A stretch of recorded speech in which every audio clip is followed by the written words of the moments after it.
फिर तो राष्ट्रीय आय का एक भी क्वेश्चन करने की कोई दिक्कत ही नहीं थी, उसका सारा का सारा बेस जो है वो क्लियर हो चुका था।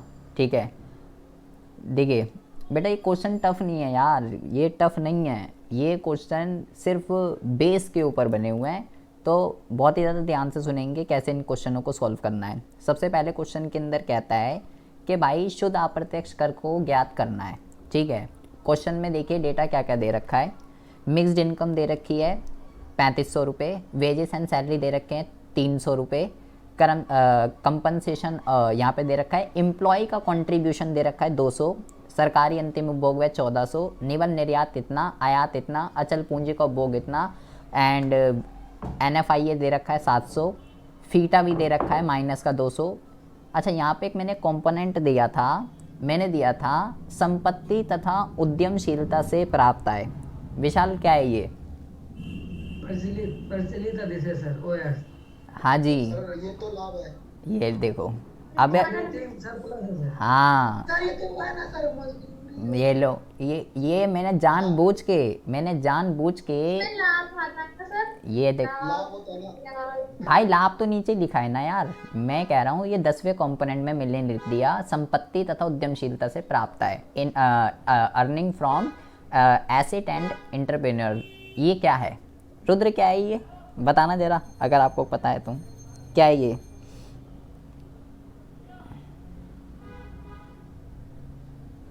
पता है आपको रुद्र क्या है ये?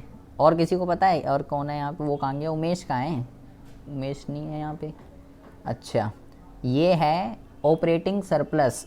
ऑपरेटिंग सरप्लस का ये नाम होता है, ऑपरेटिंग सरप्लस का ये नाम होता है। जब मैं करा रहा था आपको, जब मैं आपको करा रहा था वहाँ पे, तो मैंने आपको क्या बताया था कि ये जो है प्रचालन अधिशेष, इसको इस नाम से भी जाना जाता है, संपत्ति तथा उद्यमशीलता से प्राप्त है। तो ये ध्यान रखिएगा, एग्जाम में ये लिख के आता है। बार बार मैंने वहाँ पे चिल्ला चिल्ला के बोल रहा था कि ये ध्यान रखिएगा, ये जो है ये लिख के आता है एग्जाम में, और ऐसे पूछ लेता है इसके घटक लिखिए।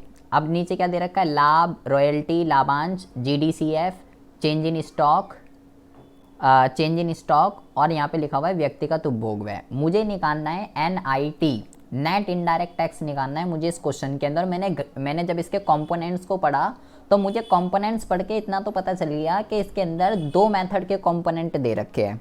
अमिता बहुत ही ज़्यादा ध्यान से सुनेंगे, मैं ये कल जो हमने टेस्ट लिया था उसके क्वेश्चन को सॉल्व करा रहा हूँ, किस तरीके से सॉल्व करेंगे, क्योंकि आपके 0 नंबर हैं इसके अंदर। देखिए, तो मुझे इसको कंपोनेंट को पढ़ के तो ये पता चल गया भाई ये 2 मेथड के क्वेश्चन है, एक तो इनकम मेथड का क्वेश्चन है और एक एक्सपेंडिचर का क्वेश्चन है। इतना तो मुझे पता चल चुका है, क्योंकि यहाँ पे इनकम के भी लिखे हुए और एक्सपेंडिचर के भी। तो मैंने क्या, ठीक है भाई कोई दिक्कत नहीं है, मैं पहले किसी को भी कर सकते हैं पहले, कोई ऐसा वो नहीं है। तो मैंने सोचा मैं इनकम मेथड से क्या निकालता हूँ, मैं इनकम मेथड से निकालता हूँ NDP@FC। NDP@FC कैसे निकलता है भाई? NDP@FC के लिए मैंने को भाई 3 चीज़ें चाहिए। पहला चाहिए compensation of employ plus operating surplus और प्लस मिक्स्ड इनकम, ये चाहिए होती है, जिसका मतलब होता है कर्मचारियों का पारिश्रमिक, ये चाहिए सबसे पहला। दूसरा चाहिए प्रचालन अधिशेष, और तीसरा मुझे जो चाहिए वो मुझे चाहिए मिश्रित आय। ये 3 चाहिए, तीनों को जोड़ दूंगा आंसर आ जाएगा। देखिए, सबसे पहले मैंने देखा कि कर्मचारियों का पारिश्रमिक कंपनसेशन ऑफ एम्प्लॉय गिवन है या नहीं है। बेटा मैं इंग्लिश वालों का क्वेश्चन आपके पास है, या वहाँ से भी देख सकते हैं, ठीक है। तो भाई वो तो मेरे को नहीं दे रखा, लेकिन उसके कंपोनेंट दे रखे हैं। यहाँ देखिए, सबसे पहला दूसरा कंपोनेंट दे रखा है वेजेस एंड सैलरी, कितना दे रखा है? 300। तो वेजेस एंड सैलरी कितना दे रखा है? 300। और दूसरा जो इसके अंदर कंपोनेंट दे रखा है, ये दे रखा है एम्प्लॉय का कंट्रीब्यूशन। तो मैंने तो पहले ही बता दिया था आपको कि भाई एम्प्लॉय का कंट्रीब्यूशन तो लेते नहीं है, एम्प्लॉयर का लेते हैं, तो ये नहीं लेंगे। और तीसरा क्या होता है?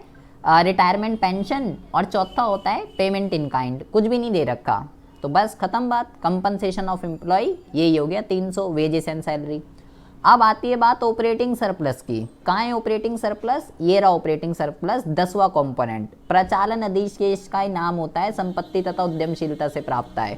यहाँ पे पुट कर देंगे 12,000 रुपये। और मिश्रित आय कहाँ है? सबसे टॉप पे ही दे रखी है मिक्स्ड इनकम 3500 रुपये। ये लीजिए 3500 रुपये यहाँ पे पुट कर दीजिए। अब आपका कितना हो जाएगा ये? अब आपका ये हो जाएगा क्या कहते हैं, 12 और 3 15, 15,000। एक मिनट एक मिनट, ये हो जाएगा आपका 15,800।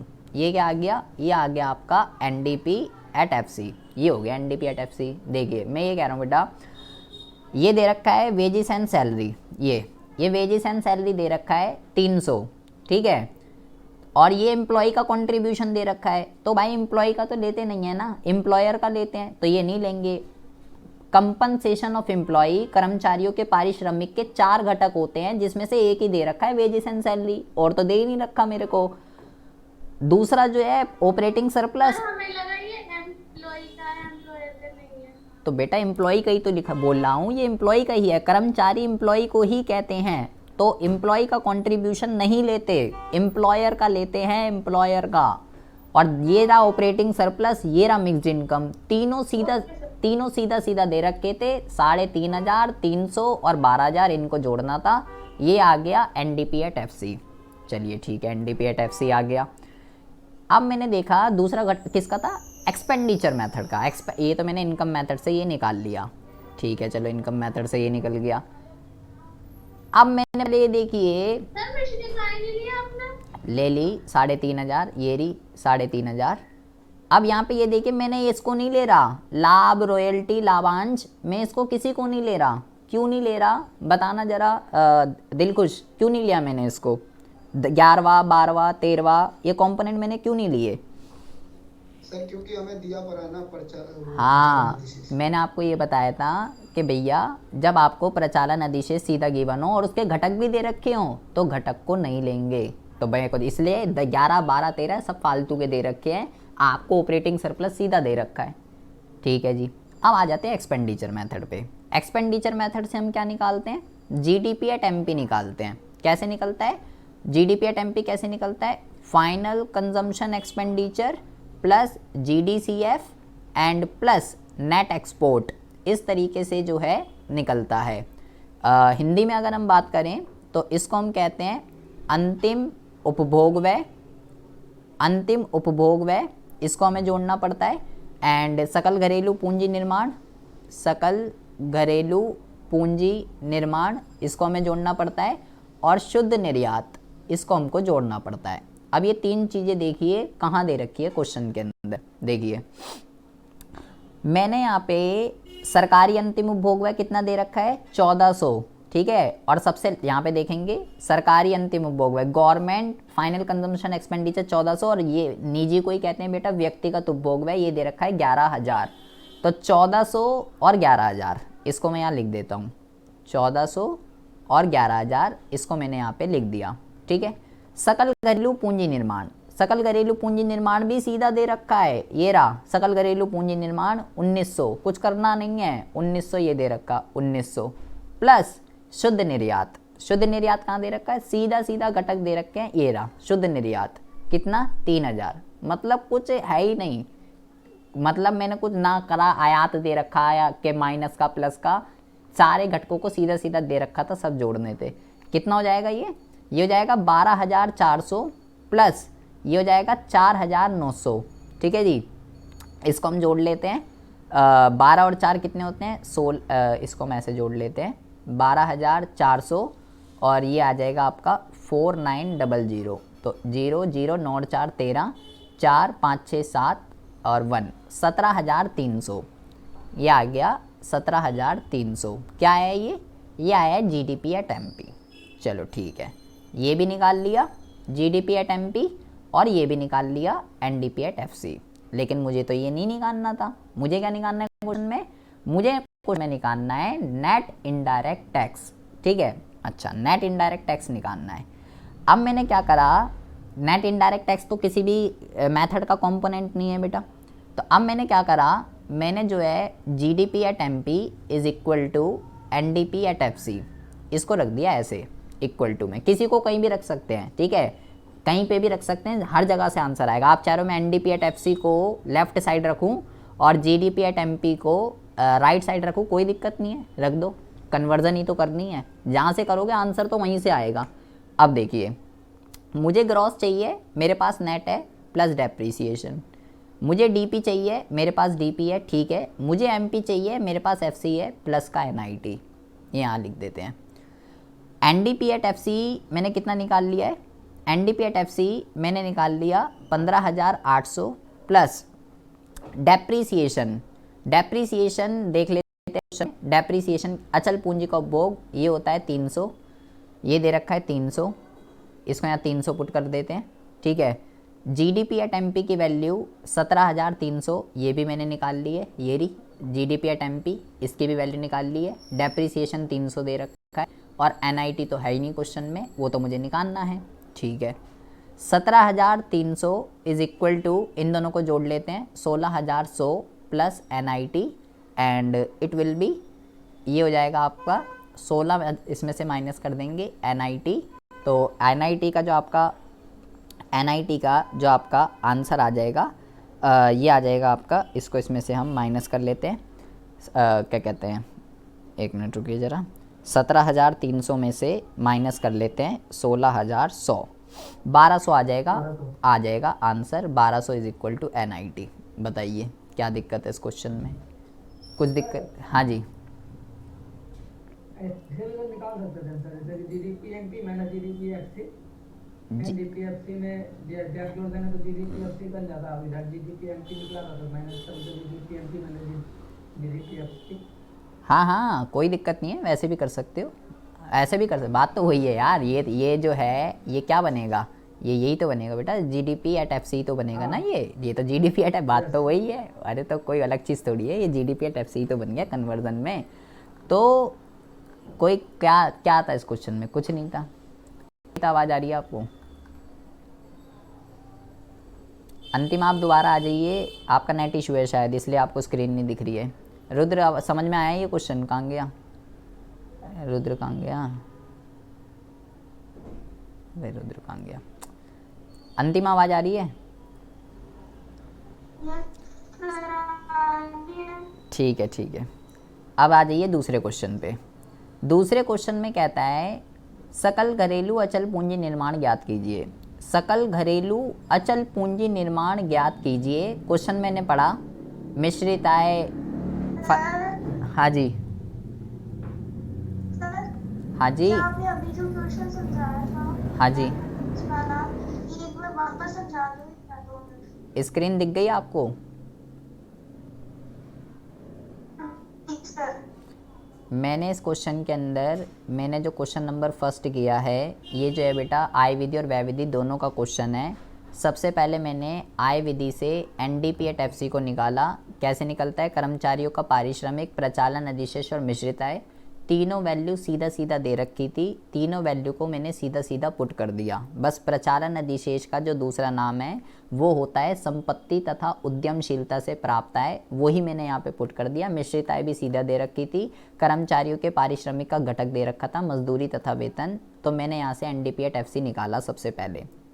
फिर मैंने व्यय विधि से जीडीपी एट एमपी निकाला। कैसे? अंतिम उपभोग व्यय, सकल घरेलू पूंजी निर्माण, शुद्ध निर्यात, तीनों फिगर सीधा सीधा दे रखी थी, तीनों को जोड़ दिया तो मैंने जीडीपी एट एमपी निकाल लिया 17,300। सब कुछ क्वेश्चन के अंदर सीधा सीधा दे रखा है। पहले मैंने आय विधि से एनडीपी एट एफसी निकाला, व्यय विधि से ये निकाला, दोनों को बराबर रख के कन्वर्जन किया। एनआईटी यहीं रहेगा, इसकी वैल्यू मुझे नहीं पता, सबकी इसकी वैल्यू पुट करी, इसकी वैल्यू पुट करी, इसकी वैल्यू पुट करी, इन दोनों को जोड़ दिया, 16,100 माइनस कर दिया 1,200 आंसर। अब आ जाइए क्वेश्चन नंबर 2 पे। क्वेश्चन नंबर 2 में क्या है भाई? सकल घरेलू अचल पूंजी निर्माण ज्ञात कीजिए। तो ये क्वेश्चन देखिए जरा, ये क्वेश्चन क्या है, बहुत ज़्यादा ध्यान से सुनेंगे। सकल घरेलू अचल पूंजी निर्माण मतलब व्यय विधि का क्वेश्चन है ये। व्यय विधि के अंदर एक कंपोनेंट होता है, वो फाइंड आउट करना है। कैसे निकलता है ये? मैंने आपको बोला ये निकलता है अंतिम उपभोग व्यय।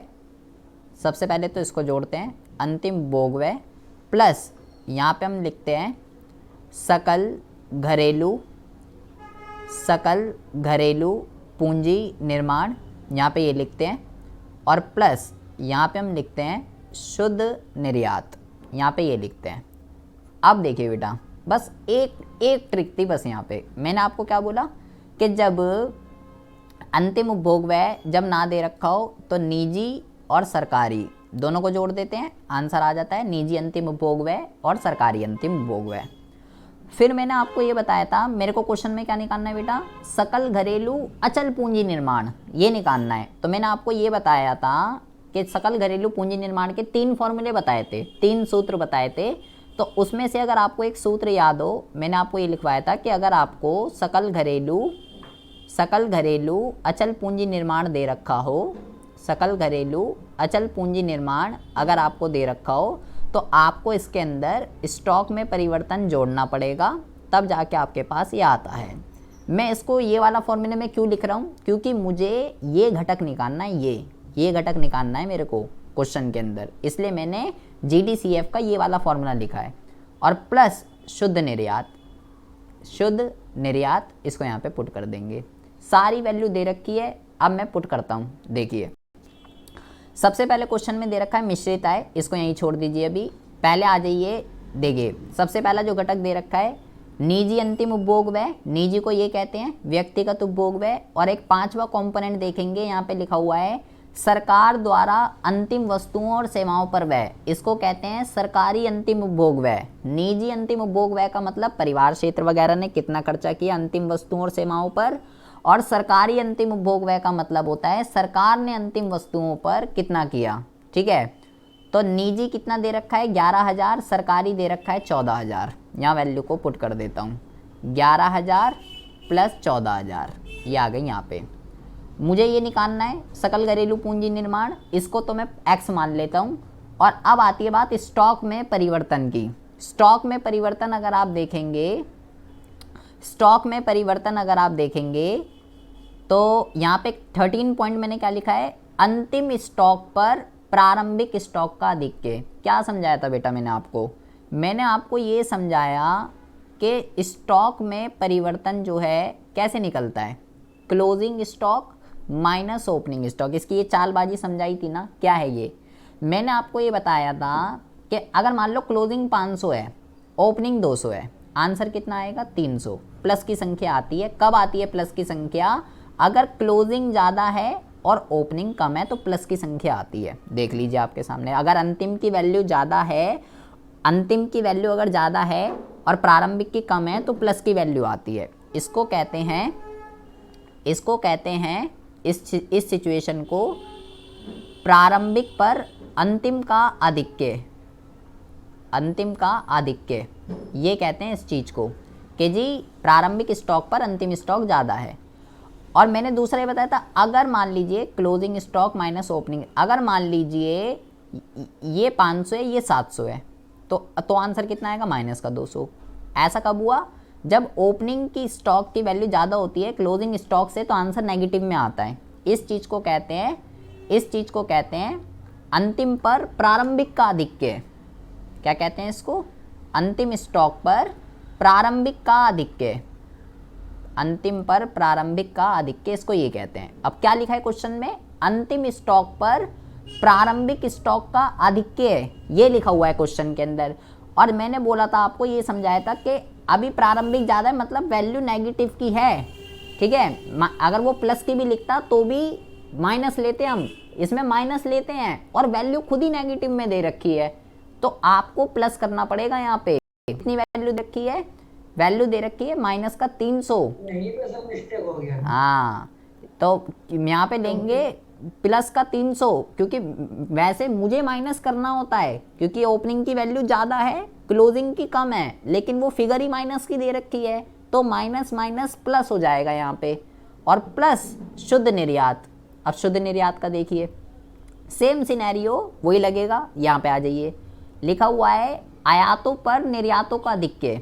इसका मतलब क्या होता है, कैसे निकलता है नेट एक्सपोर्ट, कैसे निकलता है नेट एक्सपोर्ट, नेट एक्सपोर्ट निकलता है एक्सपोर्ट माइनस इंपोर्ट, निर्यात माइनस आयात। तो वो कह रहा है आयातों पर निर्यातों का आधिक्य, मतलब निर्यात ज़्यादा है, मतलब ये 500 है मान लो, ये 200 है, तो वैल्यू कितनी आएगी 300। मतलब जब एक्सपोर्ट ज़्यादा होता है इंपोर्ट से तो वैल्यू पॉजिटिव की आती है। तो ठीक है, पॉजिटिव की दे रखी है 3000।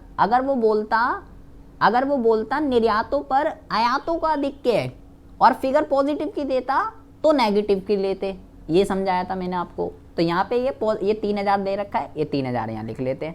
3000।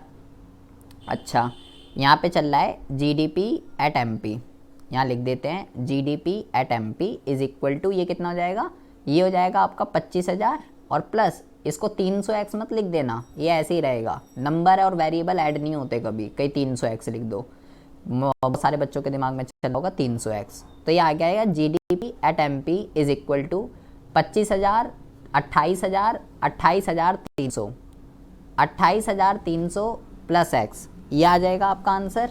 ठीक है, अब मेरे को जब तक GDP एट MP नहीं निकलेगा तब तक मेरा क्वेश्चन सॉल्व नहीं हो सकता।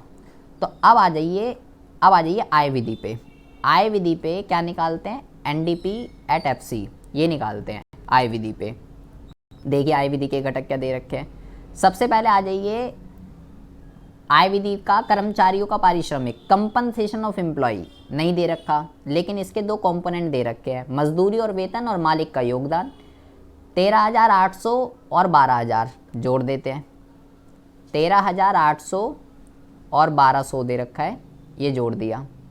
दूसरा घटक दे रखा है संपत्ति तथा उद्यमशीलता से प्राप्त आय, मैंने बोला इसी को ही प्रचालन अधिशेष कहते हैं, जोड़ दीजिए 12,000, यहाँ आ जाएगा 12,000 प्लस मिश्रित आय, टॉप पे ही दे रखी है मिश्रित आय 3,500 रुपये, यहाँ लिख दीजिए 3,500। ठीक है, सॉल्व कर लेते हैं। ये कितना हो जाएगा, ये हो जाएगा 15,000 और प्लस 12,000 और प्लस 3,500।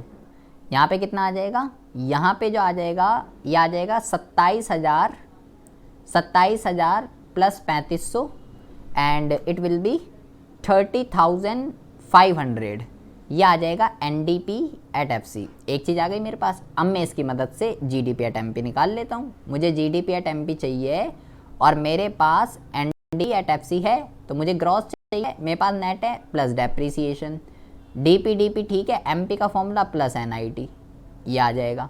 वैल्यू पुट कर देते हैं यहाँ पे, यहाँ आ जाएगा 30,500 प्लस डेप्रीसिएशन। डेप्रीसिएशन कितना दे रखा है क्वेश्चन में, डेप्रीसिएशन जो दे रखा है ये रहा, ये दे रखा है घिसावट, घिसावट को ही डेप्रीसिएशन कहते हैं 300, ये हो गया 300 और प्लस NIT।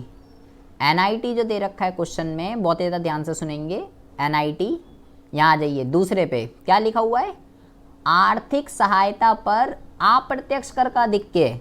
क्या इसका मतलब हुआ, NIT कैसे निकलता है, NIT निकलता है इनडायरेक्ट टैक्स माइनस सब्सिडी, सब में सेम सिनेरियो है यार। अगर ये 500 है, ये 200 है, तो वैल्यू पॉजिटिव की आएगी 300, मतलब जब इनडायरेक्ट टैक्स से ज़्यादा होता है सब्सिडी से तो वैल्यू पॉजिटिव की आती है, लेकिन जब इनडायरेक्ट टैक्स कम होता है सब्सिडी से तो वैल्यू नेगेटिव की आती है। इसको क्या कहते हैं, इस सिचुएशन को कहते हैं आर्थिक सहायता पर अप्रत्यक्ष कर का अधिक्य। क्या अप्रत्यक्ष कर ज़्यादा है, और इस सिचुएशन को क्या कहते हैं, यहाँ पे सब्सिडी ज़्यादा है अप्रत्यक्ष कर कम है, तो इस सिचुएशन को कहते हैं अप्रत्यक्ष कर पे आर्थिक सहायता का अधिक्य, इसको ये कहते हैं। जब ये वाली सिचुएशन होती है तो पॉजिटिव की वैल्यू लेते हैं, जब ये वाली सिचुएशन होती है तो नेगेटिव की। अभी मेरे को क्वेश्चन में क्या बोला है, आर्थिक सहायता पर अप्रत्यक्ष कर का अधिक्य, इनडायरेक्ट टैक्स से ज़्यादा है, तो वैल्यू पॉजिटिव की लेनी है 300, तो 300 में यहाँ पॉजिटिव की ले लेता हूँ 300, तो ये कितना हो जाएगा, ये हो जाएगा 30,500 प्लस 600 एंड यहाँ पे कितना आ जाएगा आपका, यहाँ पे आ जाएगा आपका 31,100, ये आ जाएगा आपका। ठीक है, अब इसको मैं जो है यहाँ पे पुट कर देता हूँ, 31,100, 28,300 प्लस x, 31,100 में से माइनस कर देंगे 28,300, आपका आंसर आ जाएगा 2,800। 2,800 इज इक्वल टू x, ये हो जाएगा आपका आंसर। निकल गया सकल घरेलू पूंजी अचल पूंजी निर्माण ने, ये निकल गया। आ जाइए तीसरे क्वेश्चन पे। तीसरा 5-6 बच्चों का सही था। ठीक है, इसमें क्या बोला है, इसमें बोला मान लीजिए एक अर्थव्यवस्था में केवल एक फर्म ए है, केवल एक ही फर्म है और कोई नहीं है। इस फर्म की बेची गई इकाइयाँ क्वांटिटी ज्ञात कीजिए। डेटा देखिए, आपको बेटा इस क्वेश्चन में सबसे पहले GDP एट MP निकालना था। अंतिम उपभोग व्यय दे रखा है 2,000, ये लिख देंगे। ठीक है, सकल घरेलू पूंजी निर्माण दे रखा है 3000, ये लिख देंगे, ठीक है, सीधा सीधा दे रखा था। और निर्यातों पर आयातों का अधिक के, आयात ज़्यादा है तो माइनस का लेते हैं, लेकिन फिगर ही माइनस की दे रखी है, यहाँ प्लस का ले लेंगे। तो इसको जोड़ दीजिए, 5 6 7 8 9 10, 10,000 आ गया क्या, जीडीपी एट एमपी। अब मैंने आपको क्या बताया था, जब एक अर्थव्यवस्था के अंदर एक ही फर्म होती है तो भाई ऐसी सिचुएशन में जीवीए एट एमपी और जीडीपी एट एमपी बराबर होते हैं, क्योंकि एक ही तो फर्म है। जीवीए का मतलब क्या होता है कि एक फर्म ने, एक उत्पादक ने कितनी मूल्य वृद्धि करी है, तो मतलब जीवीए एट एमपी जो है वो ही 10,000 रुपये है। अब GVA at MP is equal to price कितना दे रखा है यहाँ पे, price per unit, price per unit दे रखा है 30, बिग पी इंटू क्यू, और स्टॉक में परिवर्तन कितना दे रखा है, देखिए अंतिम स्टॉक पे प्रारंभिक स्टॉक का अधिक के, ये माइनस में लेंगे, ये माइनस में ले लेंगे, और माइनस मध्यवर्ती उपभोग ये दे रखा 12,000, ठीक है। यहाँ पे वैल्यू पुट कर दीजिए, 10,000 is equal to 30 Q minus का 14,000, इसको इधर ले आइए 24,000 अपॉन में 30 इज इक्वल टू क्यू, 10 से 10, 3 8 24, 800 इज इक्वल टू क्यू। ये हो गया आंसर, निकल गई बेची गई इकाइयाँ। और बताओ, कुछ करना ही नहीं है इस क्वेश्चन में, बस ये आपको ध्यान रखना था कि ये क्या है। इस तरीके सही है। बेटा आपका नेट, मेरा गलत है, हाँ क्या कह रहे थे, क्या कह रहे थे, बोले मेरा गलत है सर। एक, हाँ आपका गलत था। कौन कह रहा है, किरण आप कर आवाज़ दे रहे हो बेटा, ये बहुत इंपॉर्टेंट क्वेश्चन। मेरे पास तो आपकी शीट ही नहीं आई ना बेटा, इस तरीके से करने थे ये तीनों क्वेश्चन।